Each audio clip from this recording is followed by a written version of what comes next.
gentlemen, our next bout of the evening is sponsored by Apricot Trade Frames.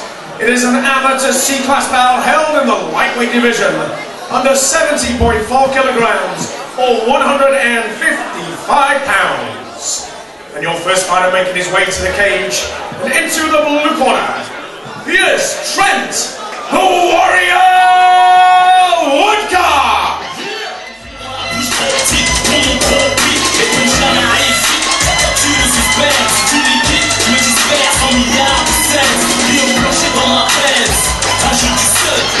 C'est ton goal bam, sans mes coups très chaud, je fasse qu'on veut. Testé ton raceux, testé par les traces, testé par les traces. Mon gars de la place, efficace en face à face. Plus d'un feu dans mon pouce, la haine qui fait nous porter la face en face. La cage en glace, faut chercher pas les tatatas. Je me déplace, nous prends des gros places, nous faire dans la cage.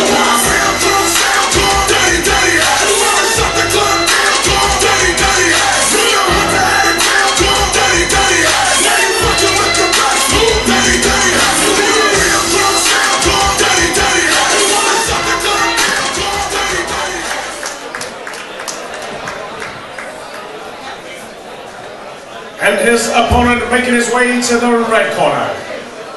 Put your hands together for Beau Gavin!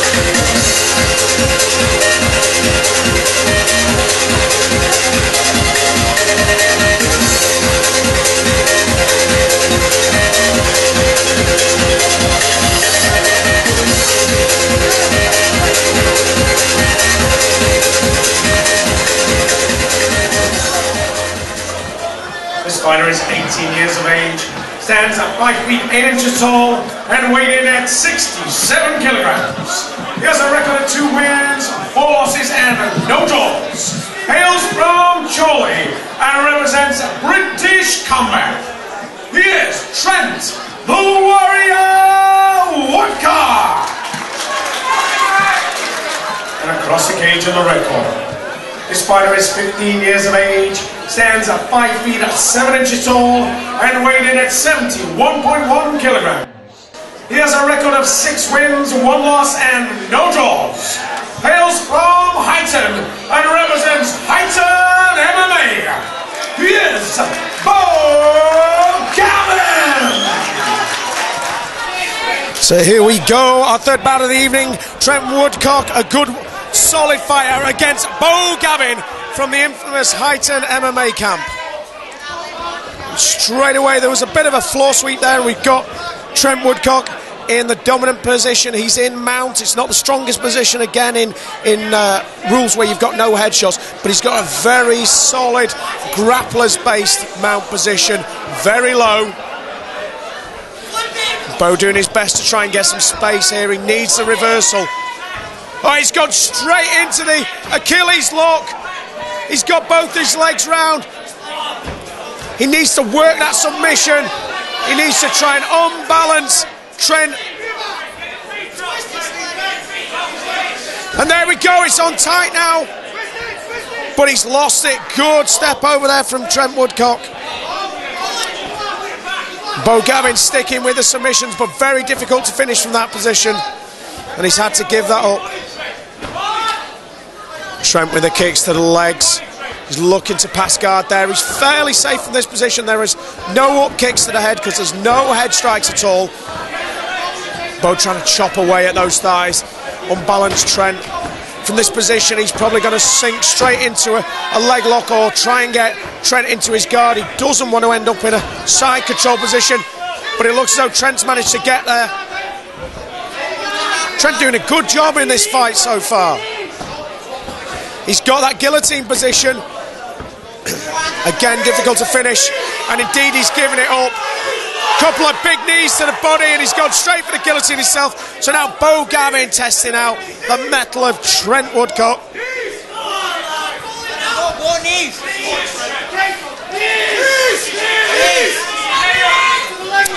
He's got that guillotine, he's dropped straight back into guard, he's rolled with it as well. He's lost that position. Trent's been relentless in this fight so far. Stacked against the cage. Now Beau there grabbed the cage. He's done it for a second time now. He's got to be careful if the referee spots that consistent infringement of the rules. And Beau could find himself lacking a point in this round. So far, a relatively even round. I think that Trent's probably done more work. Trent landed a shot to the head then. He did get warned for it. So here we go. Trent in the mount position. And another leg lock attempt from Beau Gavin. The 10-second warning in the first round. Trent needs to stay safe from this submission attempt. Beau turns it to face down. But Trent's got to be really careful how he defends those things as well. He started rotating round. Now, there are no twisting ankle locks in these rule sets. However, if you're stuck in something like an Achilles lock and you start to sort of rotate to escape that position, there is a danger that you start transferring that into a twisting lock on your knee, and that is a dangerous, dangerous submission. So Trent has got to really be careful how he tries to escape those things. So, 1 minute rest period here. Both corners giving advice to their fighters. First round down, a difficult round to judge. The two main submission attempts came from Beau Gavin, but the dominance in position and probably the aggression went to Trent Woodcock there. So this fight is close, and I couldn't see how the judges would score this, but certainly a close fight. So 10 seconds and the corners are away.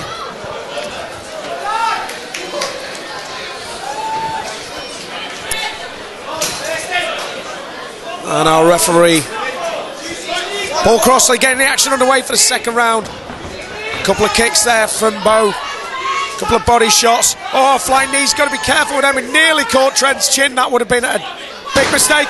Oh, big slam from Trent Woodcock. But he's got an arm caught here. There is an omoplata finish. He's lost that with Trent moving to side control. This really is a well-matched fight. Very, very close indeed.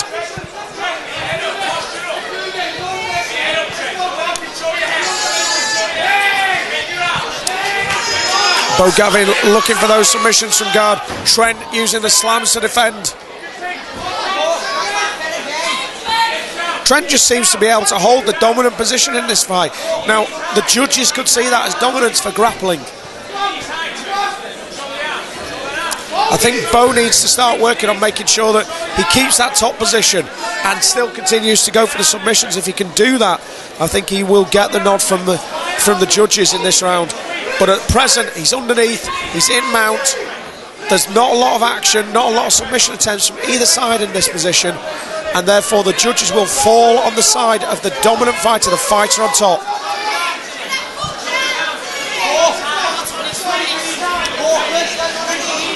So a lull in the action.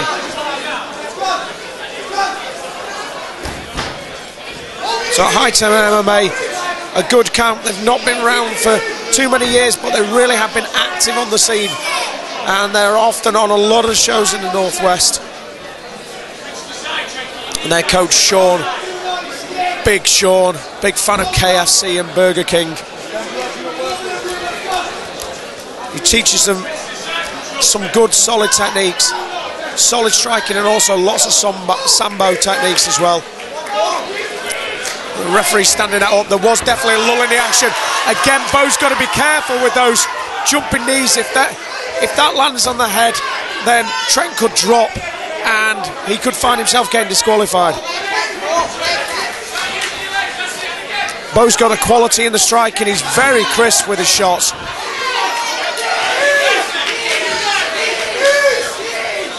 Now I think if Beau keeps this standing And Trent complaining about a strike to the throat. I didn't see that shot. It didn't appear to be a hard shot if it landed. A couple of big kicks as well. I think if Beau could keep this fight standing, he could steal this on the scorecards. Striking being the premier point in the criteria of judgment. And he gets the takedown. That will do him a lot of favours. And there we go, end of round 2, another close round. I really do think the striking started to probably eke it towards Beau at the end, but he probably didn't have enough of that stand-up action taking place. So I don't want a second call on the judges' cards at the moment. All I know, close fight, really close fight.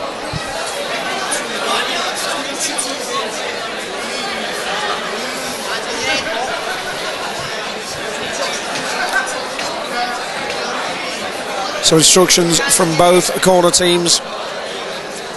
The British Combat guys giving instructions to Trent Woodcock. I think that they know that he's got to really excel in this third round to secure this win. This is a home crowd, a home show for Beau Gavin. The assumption should always be, if you'll find the home fighter, you really have to win those rounds. You can't leave it to be close. So here we go, third and final round. The cage door is shut and locked. And here we go, on with the action, our last round. So Beau looking confident, stood up, some great kicks there as well. His tie kicks are very clean, very sharp. But Trent sort of pushing the action now. He's using the boxing to try and land some shots. Complaint there about a low blow. I didn't see it from the angle that I'm sat, but he's continued the fight. And there you go, Beau Gavin securing that takedown. He's been suckered straight up into the guard of Trent Woodcock. It's not an ideal position to be. The advantage here, especially with no headshots on the ground, is with Trent Woodcock. He can start looking for these submissions.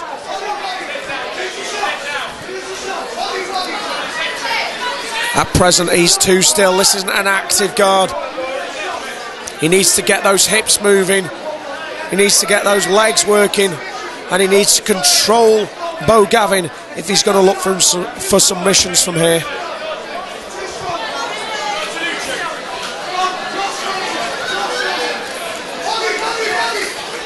Beau Gavin just dropping in those shots. Trent struggling to find space to get a submission attempt here. Now under these rules, how long will the referee let this action take place? Trent trying to work his legs up.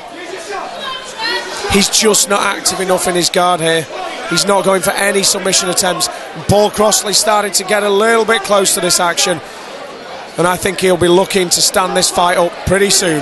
And there we go. Good move from Paul Crossley. Neither fighter really taking advantage of that down position. Another great kick from Beau. Another takedown as well. So back into guard. Well, I think Beau will definitely be eking out the points in this last round here. In a fight this close, it can be getting those first strikes in, getting the takedown in, that can really sort of eke you ahead on the cards. It shows dominance in striking. You're getting the takedown attempts, which shows dominance in grappling, especially when your opponent isn't going for the submission attempts. This is not an attacking guard from Trent. He needs to be doing more if he's going to secure this win. Beau Gavin going for that Achilles lock. It looks tight. Trent doing the right things, trying to get back over him. He's got an excellent work there from Trent. He's defended that very well. Pulling the head, taking the pressure off his ankle and his Achilles. Now Trent needs to stay in this position. He's got to concentrate on defending the Achilles lock. He does not want to start throwing shots without defending. And there we go, end of the fight, and we go to the judges' scorecards for the first time this evening.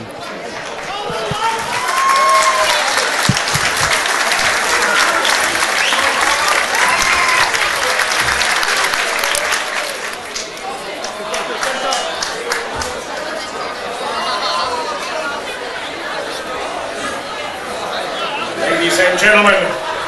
In our third bout of the evening, after 3 hard-fought rounds, we go to the judges' scorecards. And they see this as a unanimous decision for your winner. In the red corner,